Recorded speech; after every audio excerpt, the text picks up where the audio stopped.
घर में बच्चे होते हैं छोटे,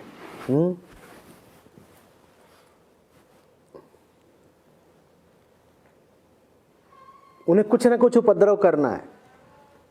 जैसे जैसे बड़े होने शुरू होते हैं, 1.5-2 साल के हो गए, उनकी ऊर्जा बढ़ने लगती है और काम धंधा भी कुछ है नहीं, स्कूल में भी अभी प्रवेश मिला नहीं। तो जो 2 साल वाले होते हैं बड़े खतरनाक हो जाते हैं, क्योंकि ये चलते भी हैं, ये बोलते भी हैं, ये पालने वाले नहीं हैं, ये पालने में नहीं पड़े हैं, ये चलते हैं, ये बोलते हैं और जिम्मेदारी इन पर कुछ है नहीं। तो ये तोड़ फोड़ मचाएंगे, ये करेंगे, वो करेंगे, जो ही चीज मिलेगी ये उसी चीज को पकड़ना चाहेंगे। अभी यहां पर कोई 2 साल का बच्चा बच्ची हो और उसको उधर छोड़ दो, तो अब तक उसने ये सब कुछ आजमा लिया होता, ये पकड़ लिया होता, इसको चख लिया होता, कैमरे में जहां जहां बटन दबाए जा सकते थे दबा दिया होता, मेरे बाल खींच लिए होते, इसकी दाढ़ी बांध दी होती, सब कर डाला होता। एक काम और ये करते हैं 2 साल के बच्चे, जानते हो क्या? ये अपने शरीर को भी खिलौना बनाते हैं। उसकी शुरुआत पहले से ही हो चुकी होती है, जब वो 3-4 महीने 5 महीने के होते हैं। कभी अंगूठा चूसेंगे, कभी पाँव का अंगूठा पकड़ लेंगे, कभी पाँव का ही मुंह में डाल लेंगे, कभी कुछ करेंगे और शरीर से खेल रहे हैं, क्योंकि उन्हें कुछ तो चाहिए। मन चंचल है, उसे कुछ तो पकड़ना है, किसी न किसी चीज से तो उपद्रव करना है। तो ये बच्चे ऐसा भी करते हैं कि अपना जननांगी पकड़ लेंगे, फिर माताएं आती हैं छुड़ाने, छोड़ छोड़, गंदी बात, ये नहीं करते। और वो कुछ नहीं कर रहा है, वो अपना बैठा हुआ पकड़े हुए है, अपना खेल रहा है मस्त। उसको भी बोझ नहीं है, उसको चाहिए कुछ, उसे खिलौना चाहिए। वो बुरा बच्चा नहीं है, उसके ऊर्जा बहुत है, उसे खेलना है। तो फिर माँ ला करके उसको कोई खिलौना दे देगी, कोई और कुछ विधि लगाएगी कि ये व्यस्त हो जाए। वही हाल वयस्कों का है। वो 2 साल का बच्चा कहीं खत्म थोड़े ही हो जाता है। वो 2 साल का बच्चा लगातार हमारे भीतर बना रहता है। उसको अगर तुम जीवन में कोई सार्थक खिलौना नहीं दोगे, तो फिर वो अपने ही अंगों को पकड़ के खेलेगा। और वो ऐसा नहीं है कि वो सिर्फ जननांग से ही खेलता है, वो सारे अंगों से खेलता है। भाई खेलने का क्या मतलब हो कि जिस भी चीज को तुम पकड़ लो, जिस भी चीज पर तुम्हारी पकड़ बन जाए। तुम्हारे चेहरे पर तुम्हारी पकड़ नहीं बनी हुई है क्या? देखा है कितनी बार अपने चेहरे को देखते हो? कोई तो बोल रहा था कि कंघी करता हूं और बाल कितने टूटे हैं गिनता हूं। ये क्या है? ये तुमने बालों पर अपनी पकड़ बना ली है, क्योंकि तुम्हें कुछ तो पकड़ना है, तो तुमने बाल पकड़ लिए। कभी चले जाओ ये जो सैलून होते हैं, वहां देखो चेहरा कैसे पकड़ा जाता है, पांव का अंगूठा कैसे पकड़ा जाता है। और देवी जी बैठी हुई हैं, कह रही हूं और घिसो, और पांव के अंगूठे घिसाई चल रही है। जिंदगी में कुछ करने को ही नहीं है और तो 3-3 घंटे अंगूठा घिसा जा रहा है। ये वही छोटा बच्चा है जो अपना अंगूठा चूस रहा था, जो अपना शिश्न पकड़ के बैठ गया था। वही देवी जी वही है बिल्कुल।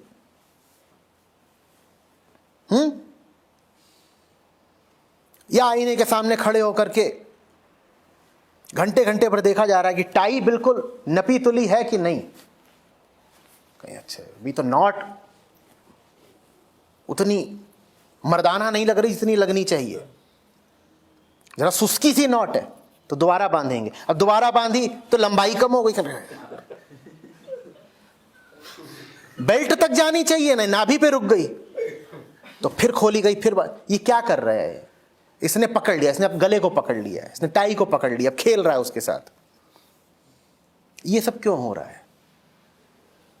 तुम्हारी फ्लाइट छूट रही हो, तुम टाई पर इतना ध्यान लगाओगे? तुम्हारे पास कुछ करने को नहीं, तुम टाई से खेल रहे हो।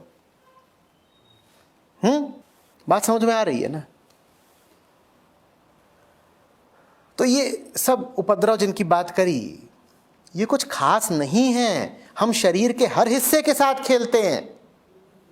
ऐसा नहीं है कि हम सिर्फ यौनांग को ही पकड़े हैं।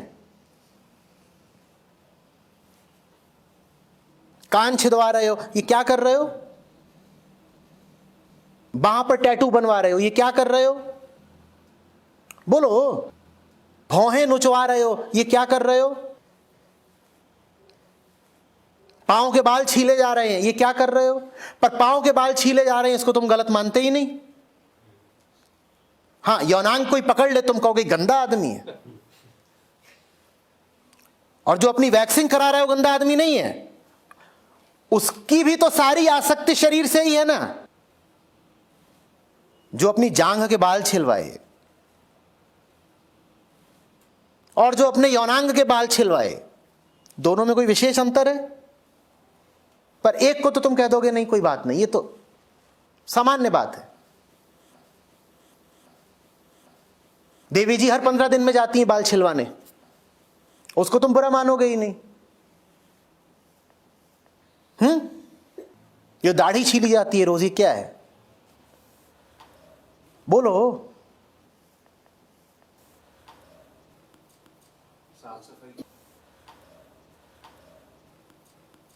माने वही नहीं गंदा है, मैं भी गंदा हूं। तुम ही साफ हो बस।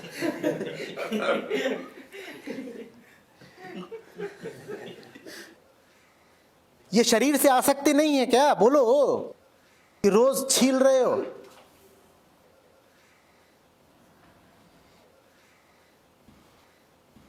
पर इन बातों को हमारी सामाजिक नैतिकता बुरा मानती ही नहीं है। ये बातें ठीक है।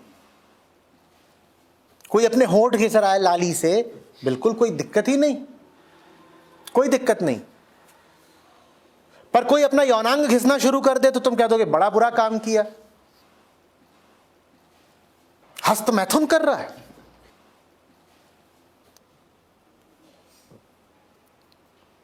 बताओ पहले। आसक्ति आसक्ति सब एक है। देह में तुम नाक से चिपक जाओ कि पेट से चिपक जाओ कि अंगूठे से चिपक जाओ कि जांघ से चिपक जाओ कि यौनांग से चिपक जाओ, सब एक है। और सब की मूल वजह भी एक है, और उस वजह का नाम है फुर्सत।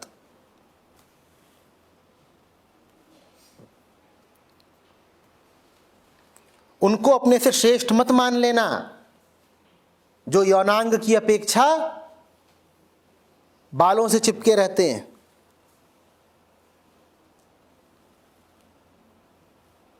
चिपके तो वो भी शरीर से ही है ना।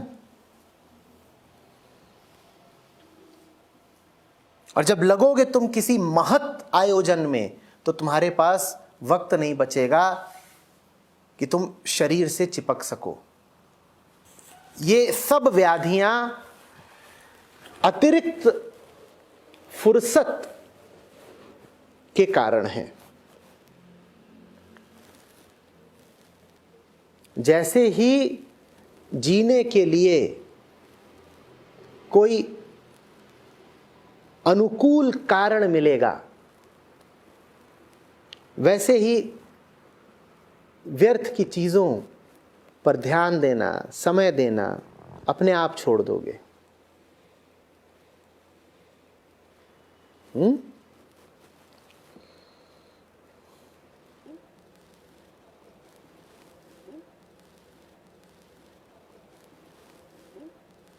तुमने कहा ना ऊर्जा का ऊर्ध्वगमन, ऊर्जा का ऊर्ध्वगमन यही होता है। ऊर्ध्व माने जो ऊपर की तरफ है। कोई ऊपर वाला काम करो तो नीचे वाली आफतें अपने आप बंद हो जाएंगी। कोई ऊपर वाला काम करो और नीचे की आफतों पर जितना ध्यान दोगे वो बनी ही रहेंगी, तुम्हारे ध्यान देने से वो कम नहीं हो जाने वाली। शरीर या मन के ऊपर इसका कोई साइड इफेक्ट नहीं आता? तुम्हें अभी यही व्यक्तिगत चिंता सता रही है कि मेरे शरीर पर क्या साइड इफेक्ट आ जाएगा, या मन के ऊपर? वो भी तो व्यक्तिगत चिंता ही है। मैं कह रहा हूं उद्देश्य होना चाहिए तुम्हारे व्यक्तित्व से कहीं आगे का। जैसे अपने व्यक्तिगत सुख के लिए तुम काम चिंतन करते हो, वैसे ही अपनी व्यक्तिगत सुरक्षा के लिए पूछ रहे हो कहीं कोई साइड इफेक्ट तो नहीं हो जाएगा। ले देकर अटके तो रह गए किसमें? शरीर में और अपने ही व्यक्तित्व में।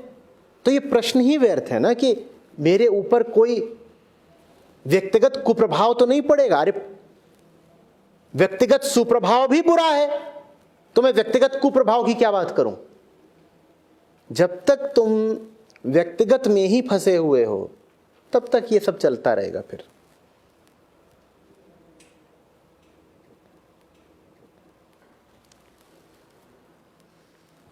इन चीजों का कोई समाधान नहीं होता कि मन में वासना के ख्याल बहुत आते हैं, कि रात में स्वप्न दोष हो जाता है। इनका कोई समाधान नहीं होता। इनसे बस आगे बढ़ जाया जाता है कि ये छोटी बातें हैं, हम इनसे आगे बढ़ गए, ये बातें अब हमें कहीं नजर ही नहीं आती, न जाने कहां पीछे छूट गई।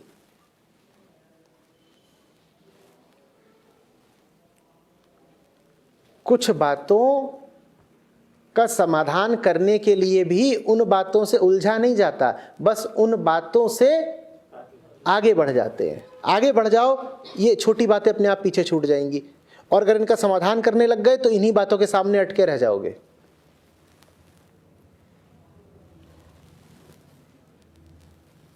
दिन भर करो किसी सार्थक काम के लिए जमकर मेहनत, ऐसी गहरी नींद आएगी फिर कि न स्वप्न दोष।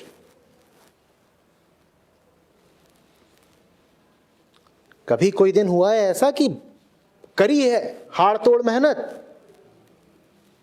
तब जो नींद आती है वो सुषुप्ति कहलाती है, उसमें सपना ही नहीं होता। और जब सपना ही नहीं होगा तो स्वप्न दोष कहां से आ जाएगा? पर उतनी मेहनत तो करो, और उतनी मेहनत तो प्रेम ही करवाएगा।